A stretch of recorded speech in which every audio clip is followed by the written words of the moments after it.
Hey gang, Uncle Todd and Sonny here, and we are now looking at the 5th episode of Doctor Who.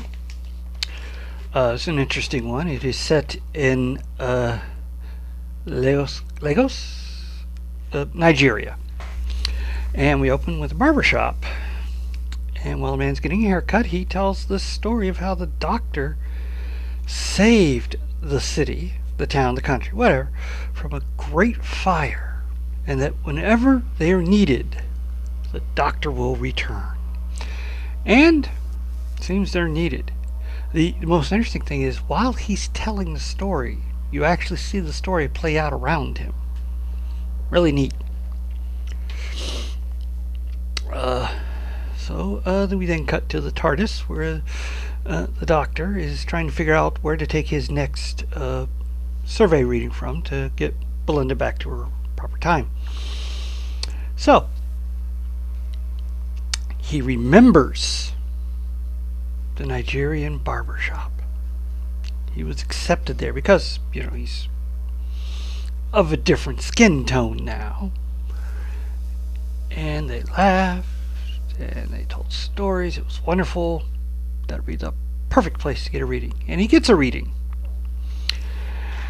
And then before leaving, he starts reminiscing, and finally Belinda says, go ahead and go visit your friends at the barbershop,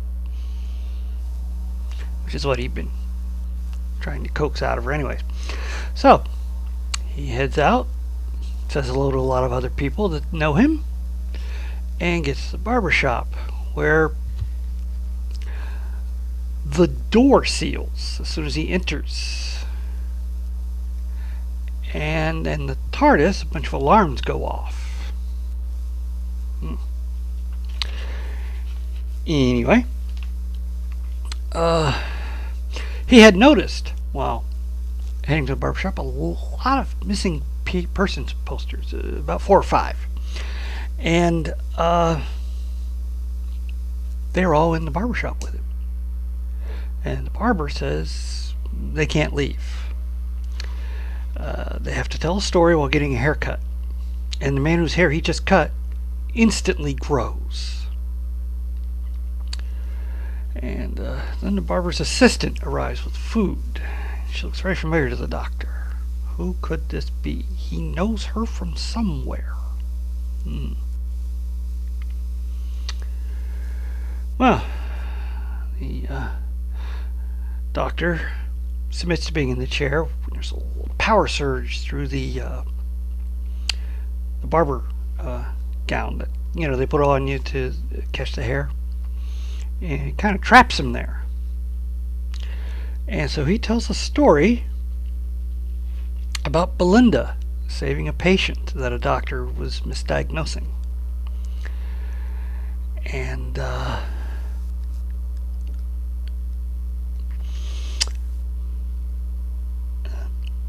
another alarm goes off in the TARDIS, and Belinda gets a picture from the monitor of the barbershop. That's where he is, that's where the problem is, and so she heads out, having a slight problem in the market square because she knocks over a thing, and they kind of want paid for it. Anyways,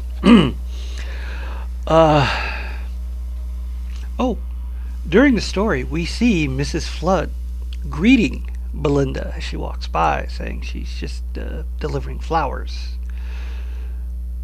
And they work her into every story, don't they? Oh, I'm so intrigued about her. Anyways, the doctor opens the door. He uses his sonic to open the door, and they're in another dimension, on the back of a giant spider crawling across a humongous web. He gets back in, and about that time Belinda shows up. Oh, whew, okay.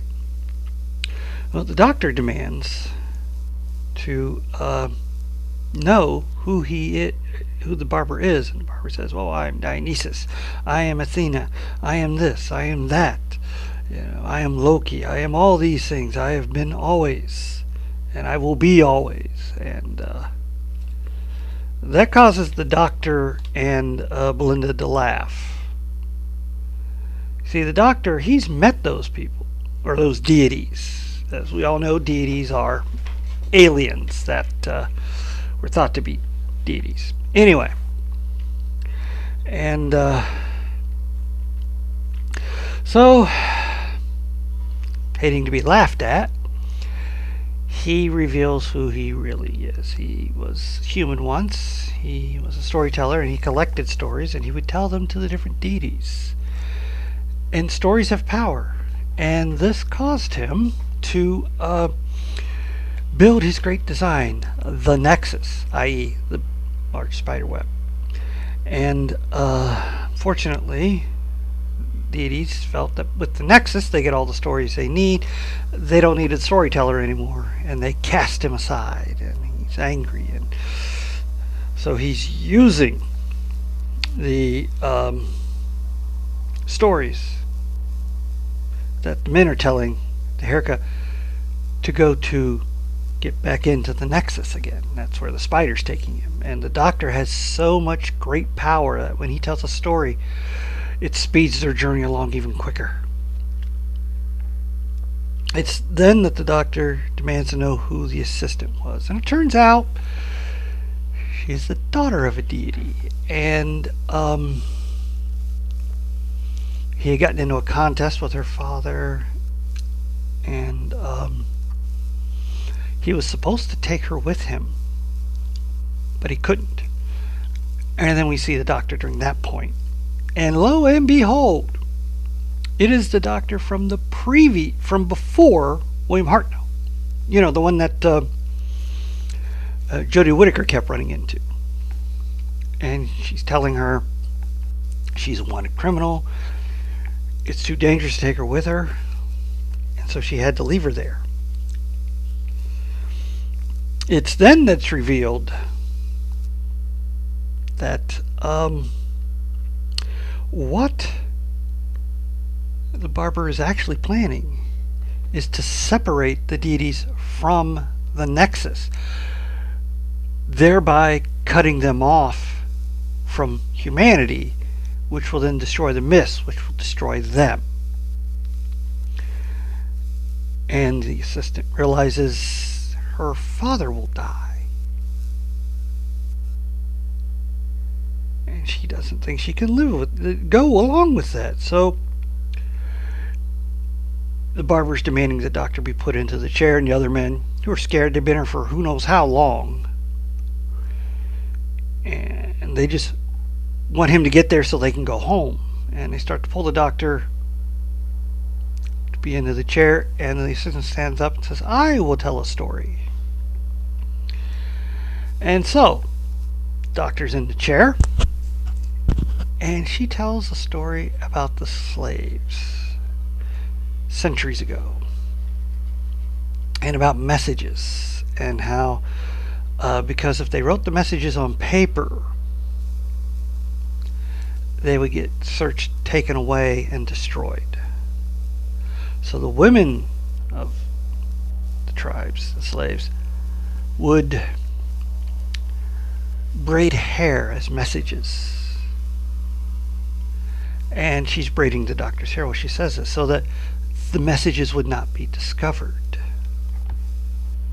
Well, the doctor realizes that, and then after the story, he grabs Belinda, and they push past the barber back to the place where he goes when he's not barbering, and on in through to the main part of the ship, whatever. And the braid she gave the doctor, that's a map of that area. Well, the barber realizes what's happened, and he's so angry, he now takes away the assistant's ability to come and go from the shop, which was how she was bringing them food. And he goes after the doctor and Belinda, and they get to the heart, or I should say the engine of the whole thing, and it is basically a dream engine, And at the center of the dream engine is a heart. Because what are dreams? They come from the heart, or they're stored in the heart. You know, one of those metaphysical, metaphorical things. Anyway, while the doctor is having Belinda start pulling cables, he does something with his sonic to the heart. Well, the barber shows up, laughing. They've done nothing. And he'll easily just have the heart take care of them. But now he finds he can't, he's not connected to the heart. The doctor took that connection away and gave it to himself by telling a 6-word story. Something he had learned from Hemingway when he bet him he couldn't write a story in just 6 words, and Hemingway won the bet. And the doctor's story: I was born, I died, I was born. Now, the heart is now feeding on all of the doctor's memories and tales, and you see them flashing, across the barbershop and on the monitors in the engine room. And Barber's ecstatic. This means he has one. He will get there and he will destroy everything. And if humanity has to go with it, so be it. Slight problem. The doctor has so much temporal energy stored in his system that it's overtaxing the engine, which is going to explode eventually, and soon. And the barber says, "You would not let us all die here. You must stop it." And hi. And the doctor says, "You're the one who has to stop it. You can't continue on like this. Hate will just eat you alive." And he has a epiphany and releases everyone in the barbershop. And the doctor sends Belinda on ahead of him and talks to the barber, convincing him he still has stories to tell and stories to collect. Don't let the hate consume him. And eventually he convinces the barber to join him, and they get out just in time because the whole thing's imploding on the inside. And the spider tries to get out, but the doctor manages to put it back in with the sonic, and the spider explodes on the web. The shop is now just a barber shop. And most of the people in the barbershop, they thank the assistant for keeping them alive, and she sends them home. She is, after all, still a deity. And she forgives the barber. She's learned from Belinda, hate only begets more hate. A deity being taught by a human. You're going to knock that over. And then the doctor's big friend there, who had betrayed him at one point in the story to try and free himself, the doctor forgives him. He apologizes, and then he forgives in turn the barber. And the barber even says, "I don't deserve it." And he says, that's not what forgiveness is. It's not for those that deserve. It's for those who have in need of redemption.